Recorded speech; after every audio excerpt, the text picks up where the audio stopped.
Muy buenas noches, queridos hermanos, a los que se han conectado en esta noche. Es un gusto de poder compartir la palabra con cada uno de ustedes.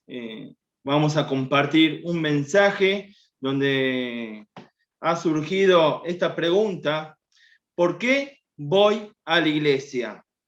Pareciera una pregunta sencilla de responder, pero a veces nos cuesta responderla. ¿Por qué voy a la iglesia? O quizás alguien, algún compañero de trabajo, de escuela, algún vecino, alguien que le diste un folleto, te hizo esta pregunta: ¿y vos por qué vas a la iglesia? ¿Alguna vez te lo preguntaste? Primero tenemos que saber la diferencia entre iglesia y templo o edificio. La palabra iglesia significa asamblea. La Biblia utiliza la palabra iglesia para referirse a dos cosas distintas: la iglesia universal y la iglesia local. Iglesia universal es todas las personas que aceptaron a Cristo como su Salvador forman parte del cuerpo de Cristo, es decir, la iglesia universal.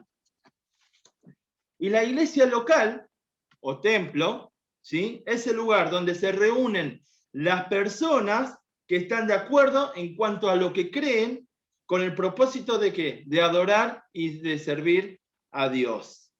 Podemos ver en Hechos de los Apóstoles el comienzo de la iglesia y la respuesta a la gran comisión que se menciona en Mateo 28:19. Gran comisión que se menciona en Mateo. Vamos a buscar Mateo para ver cuál es la gran comisión, ¿sí? Y para ver la respuesta que da Hechos. Dice en Mateo, el libro de Mateo, capítulo 28, versículo 19 y versículo 20.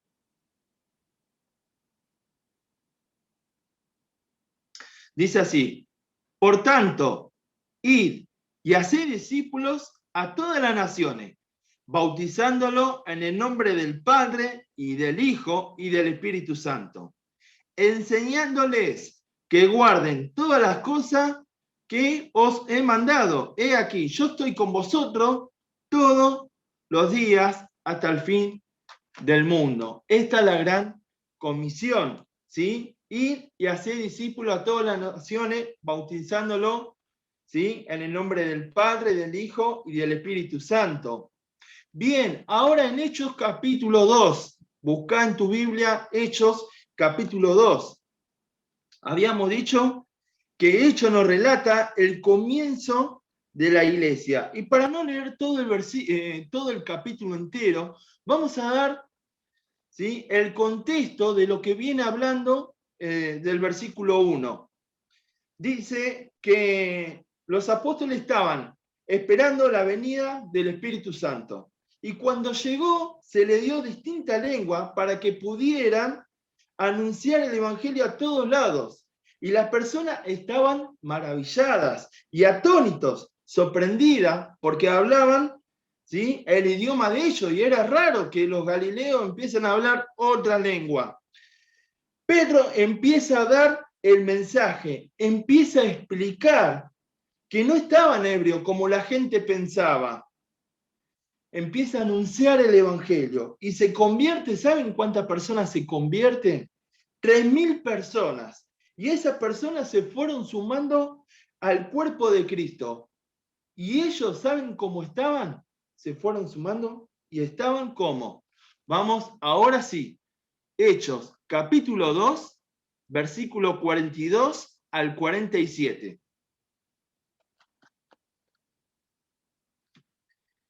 Dice: y perseveraban en la doctrina de los apóstoles, en la comunión unos con otros, en el partimiento del pan y en las oraciones. Y sobrevino temor a toda persona, y muchas maravillas y señales eran hechas por los apóstoles. Todo lo que habían creído estaban juntos y tenían en común todas las cosas. Y vendían sus propiedades y sus bienes y los repartían a todos según la necesidad de cada uno. Y perseverando unánimes cada día en el templo y partiendo el pan en la casa, comían juntos con alegría y sencillez de corazón. Versículo 47. Alabando a Dios y teniendo favor con todo el pueblo. Y el Señor añadía cada día a la iglesia lo que habían de ser salvos. Hasta acá nomás con la lectura. Luego vamos a estar buscando otros versículos. En este pasaje que hemos leído podemos ver una iglesia que aprendían, una iglesia en comunión, una iglesia que oraba en unidad, una iglesia donde sucedían cosas, una iglesia en donde llevaban el amor a la práctica y una iglesia donde alababan a Dios con alegría y gozo. Así fue el comienzo de la iglesia primitiva. ¿Y cómo se empezaron a conducir en el momento de aceptar a Cristo estas nuevas personas, ¿sí? Los primeros cristianos? Veamos ahora, ¿por qué es necesario congregarnos? Vamos a dar 4 puntos. Seguramente podemos sacar un montón de puntos, pero vamos a dar 4 puntos. ¿Por qué es necesario congregarnos? Y vamos a dar 4 puntos. ¿Qué pasa si no nos congregamos? Bien, ¿por qué es necesario congregarnos? Porque es un mandato de Dios. ¿Un mandato de Dios? Sí, es un mandato de Dios. Vamos al libro de Hebreos. Hebreos, capítulo 10.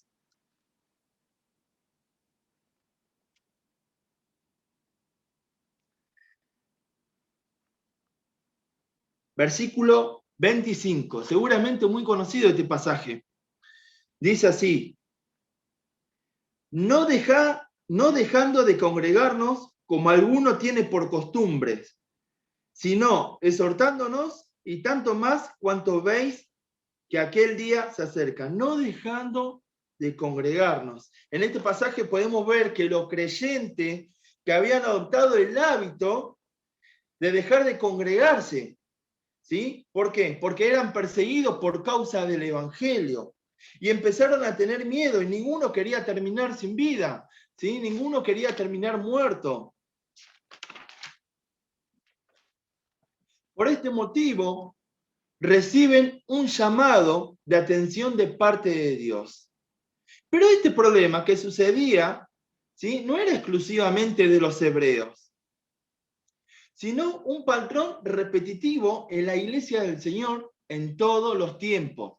Sí, es un patrón repetitivo en la iglesia del Señor en todos los tiempos. No es que sucedió en aquel tiempo solamente, sino que está sucediendo hoy también. Nosotros en este país no estamos todavía en persecución, como le pasó a los primeros cristianos, ¿sí? Y algunos de ellos podemos ver que murieron por entregar el evangelio. ¿Cuál es la excusa para no congregarte?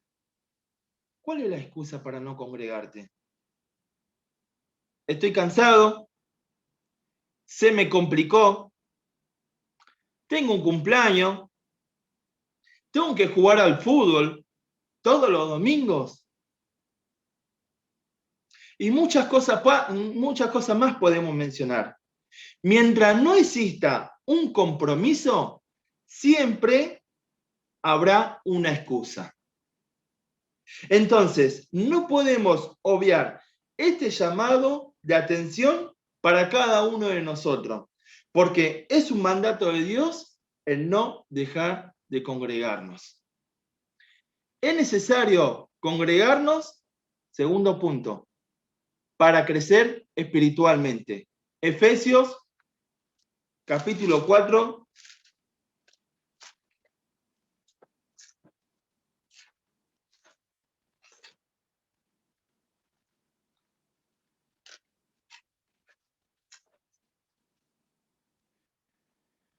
Versículo 11 al 15. Y él mismo constituyó a unos apóstoles, a otros profetas, a otros evangelistas, a otros pastores y maestros. ¿Para qué? A fin de perfeccionar a los santos para la obra del ministerio, para la edificación del cuerpo de Cristo. Hasta que todos lleguemos a la unidad de la fe y del conocimiento del Hijo de Dios, a un varón perfecto, a la medida de la estatura de la plenitud de Cristo, para que ya no seamos niños fluctuantes, llevados por doquiera de todo viento de doctrina, por el estratagema de hombre que para engañar emplean con astucia las artimañas del error, sino que, siguiendo la verdad en amor, crezcamos en todo en aquel que es la cabeza, esto es Cristo. Para poder crecer espiritualmente, el cristiano debe rendirse por completo al Señor y obedecer su voluntad y estar siempre sujeto. La iglesia nos ayuda, sí, la iglesia nos ayuda a crecer.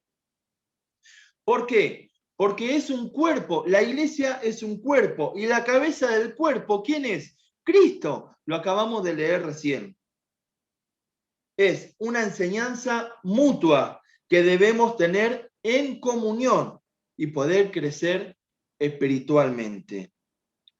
Es necesario congregarnos, tercer punto, para ejercer nuestros dones.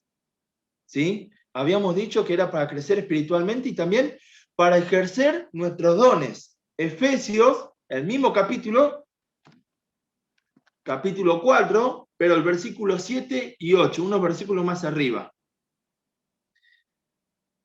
Pero a cada uno de nosotros fue dada la gracia conforme a la medida del don de Cristo. Por lo cual dice, subiendo a lo alto llevó cautiva la cautividad y dio dones a los hombres. Y dio dones a los hombres. ¿Qué es un don? Un don espiritual es una habilidad sobrenatural dada por Cristo al creyente por medio de ¿qué? Del Espíritu Santo. El momento que obtenemos la salvación, el momento que hemos recibido a Cristo en nuestro corazón. Todo cristiano tiene al menos un don. Los dones están, ¿sabes para qué están los dones? Para la edificación de la iglesia. Lo hemos leído, versículo 12, a fin de perfeccionar a los santos para la obra del ministerio y para la edificación del cuerpo de Cristo. ¿Sí? Los dones están para la edificación de la iglesia. También está para glorificar a Dios. Efesios, capítulo 3, versículo 21.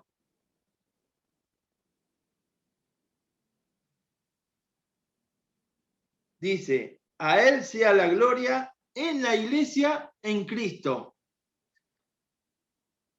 A él sea la gloria en la iglesia en Cristo Jesús por todas las edades. No dice mayores, jóvenes, dice por todas las edades, por los siglos de los siglos. Amén. Es necesario congregarnos, cuarto punto, para alabar y adorar a Dios. Dice Efesios, capítulo 5, versículo 19.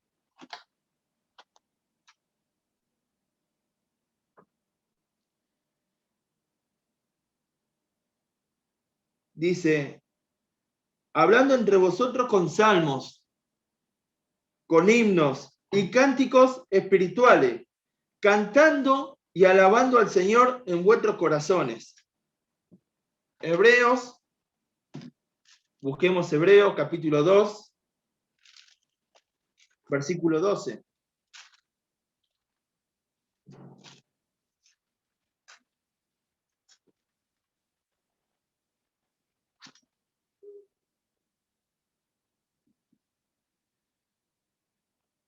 Dice Hebreos capítulo 2, versículo 12, diciendo, anunciaré a mis hermanos tu nombre. En medio de ¿dónde? De la congregación te alabaré. En medio de la congregación te alabaré. Alabar, ¿sí? Es la forma de expresión de los cristianos para rendirle gloria y honor a Dios. Adoración es rendir un culto sagrado y reverenciar con sumo honor a Dios. Y la palabra adoración proviene del latín y significa rendir homenaje. Es importante, como hijo de Dios, ir a la congregación regularmente para alabar y adorar a Dios por medio de la oración, el canto y el testimonio de lo que Cristo hizo en nuestras vidas. Si un cristiano alaba sin adoración, puede compararse como un metal que resuena o un címbalo que retiñe. ¿Y dónde está la clave? San Juan, capítulo 4.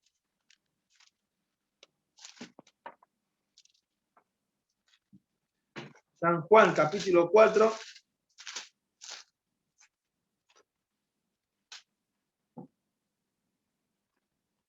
Versículos 23 y 24.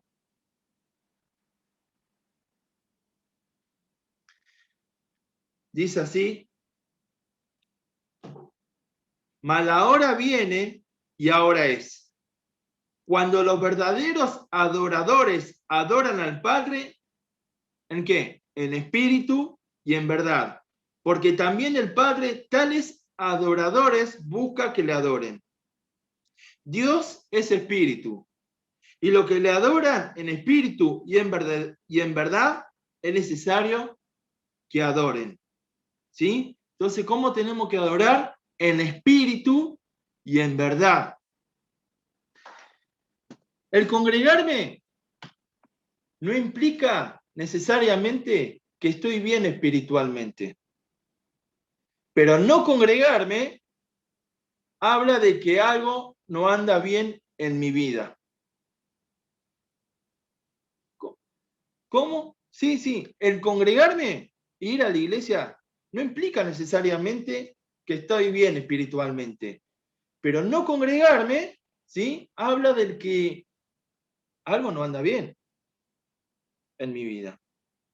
Vimos estos 4 puntos. ¿Por qué es necesario congregarnos? Ahora vamos a ver 4 consecuencias, ¿sí? 4 consecuencias de no congregarnos. 4 puntos vamos a ver de no congregarnos. Primero, no aprendemos sobre Dios. El crecimiento espiritual que necesitamos se adquiere por varios medios. Y uno de ellos es el oír el mensaje en la congregación. Mirá lo que dice Romanos, capítulo 10.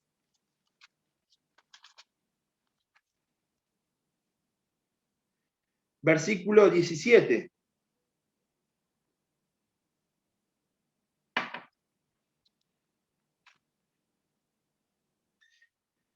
Así que la fe es por el oír, y el oír ¿qué? La palabra de Dios. Sí, leer la Biblia en casa te hará conocimiento sobre Dios. Pero te estás perdiendo mucho más si no eres parte de una congregación. Al conectarte en el canal de YouTube, no te estás congregando, ¿eh? Estás en contacto. ¿Por qué? Porque congregarse es un grupo de personas que se reúnen en un mismo lugar. Estamos atravesando la pandemia. El año pasado, ¿sí? Todos encerrados en casa. Cuando nos conectamos al canal de YouTube, estábamos en contacto. Y ahora que podemos reunirnos en la casa de Dios, que podemos ir y congregarnos, Ah, no, total, la predicación la pasan por YouTube, yo me conecto por ahí, pero no te estás congregando, estás en contacto. Estás participando, pero estás en contacto. ¿Sí? Porque congregarse es donde se reúnen un grupo en un mismo lugar. Segundo punto, no alabás a Dios. Hay distintas formas con las que podemos darle alabanza a nuestro Señor y la música es una de ellas. Salmo 33. Salmo 33.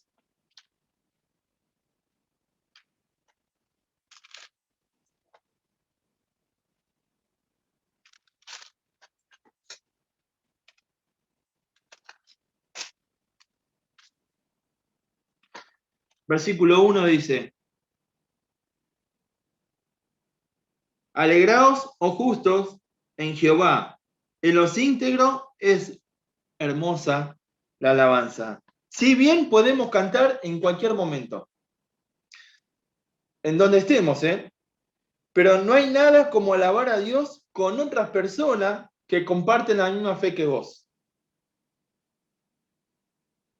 Seguramente la mayoría de los que estamos acá conectados hemos compartido un campamento. Y cuando hemos compartido un fogón, que tenemos el momento de cantar, ¿no es un momento maravilloso? Muchas personas que comparten la misma fe que vos están cantando y alabando y dando gloria a aquel. Entonces, si no te reunís, no podés alabar a Dios, ¿sí? No alabás a Dios en conjunto, en comunión con otros hermanos. Bien, tercer punto. Si no me congrego, ¿qué pasa? No aprendés a vivir en comunión. Por no ir a la iglesia, no aprendemos a vivir en comunión. Podemos ver en varios pasajes la importancia de mantener la unidad, ¿sí?, con otros creyentes. Ejemplo en Santiago, capítulo 5, versículo 14.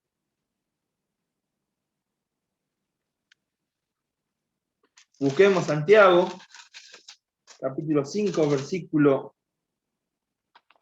14 y 15. ¿Está alguno enfermo entre vosotros? Llame a los ancianos de la iglesia. No dice quédense en su casa, no, que nadie se entere. No. Llamen a los ancianos de la iglesia y oren por él, como en esta noche hemos estado orando, ¿sí?, por lo que están pasando por salud complicada. Ungiéndole con aceite en el nombre del Señor. Y la oración de fe salvará al enfermo, y el Señor lo levantará, y si hubiere cometido pecado, le será perdonado. Cuando vamos a la iglesia, aprendemos a moldear nuestro carácter y vivir en armonía y santidad. No solo fortalece el vínculo con Dios, sino con los demás. Porque no es lo mismo estar en contacto que congregarse, que hablar, que charlar. Si no me congrego, no soy de bendición para otro. Cuarto punto. Si no me congrego regularmente a la iglesia, no soy de bendición para otros. ¿Qué pasa cuando no estoy donde debo estar?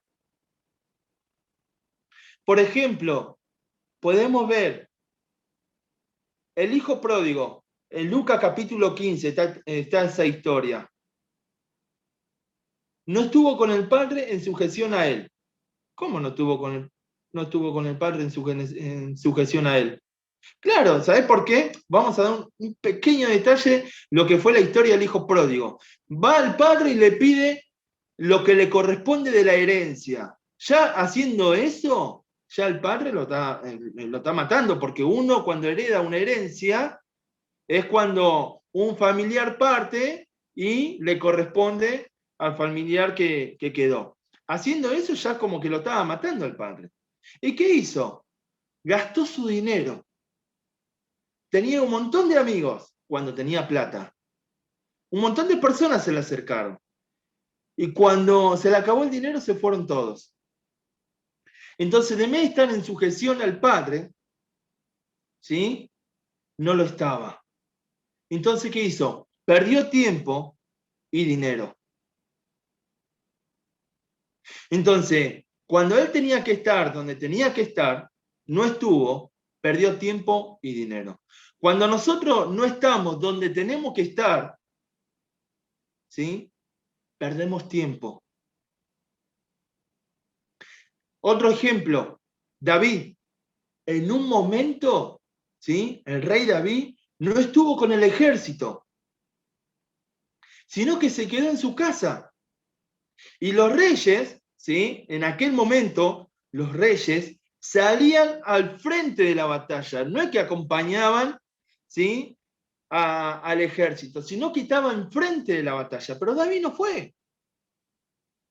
David se quedó en su casa. Y cuando estaba, que se acostó a dormir una siesta, después se levantó, después miró a una mujer,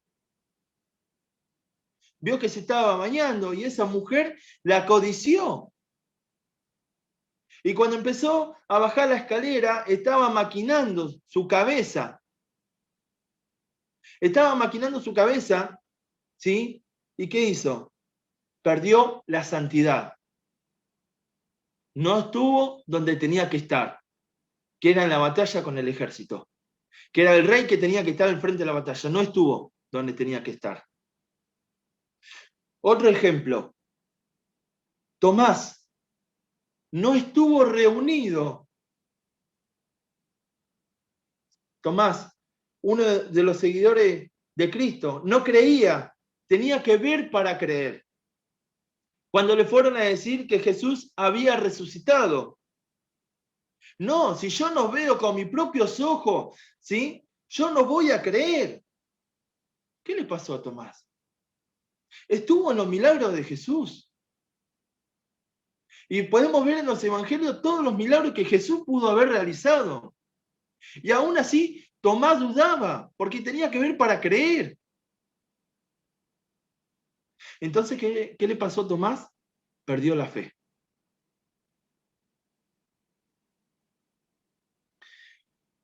Conclusión. Vos, usted, ¿cómo ve a la iglesia? ¿La ves como el mundo la ve? ¿Sabes cómo la ve el mundo? Como un club, donde vas un rato, la pasás bien, disfrutás el momento y te vas. Sin ningún compromiso, que salís a la vereda y te olvidás de todo. Ya cumplí, salgo. O vas a la iglesia a aprender a entrar en comunión, a orar en unidad, a poner en práctica el amor hacia la necesidad del otro, a alabar con alegría con otros hermanos y con gozo, para ser guiado, para ser exhortado. Por eso tenemos la escuela dominical, por eso tenemos la reunión de oración, por eso tenemos la reunión de predicación.